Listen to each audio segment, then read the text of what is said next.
నేను కాకినాడ పార్లమెంట్ అభ్యర్థిగా మీ గొంతు వినిపించాలని చెప్పి తంగెళ్ళ ఉదయ్ శ్రీనివాస్ గారిని, ఇతను తూర్పుగోదావరి జిల్లా నుంచి వచ్చిన వ్యక్తి, విదేశాల్లో చదువుకోవాలా, ఇక్కడే చదువుకున్నాడు, కష్టపడ్డాడు. టీ టైం అని ఒక చిన్నపాటి టీ షాపు, టీ చైని ప్రారంభించి దాదాపు 24,000 మందికి ఉపాధి అవకాశం కల్పించిన వ్యక్తి, దాంట్లో 11,000 మహిళలు. అలాంటి వ్యక్తిని నేను మీ ఎంపీ అభ్యర్థిగా పెడుతున్నాను. ఇక్కడ మీకోసం నిలబడతాడు.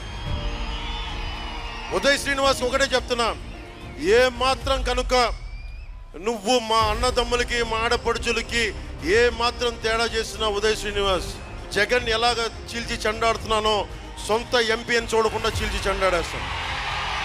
మా వాడు, మా పార్టీ ఎంపీ, మన పార్టీ ఎంపీని స్పేర్ చేయను.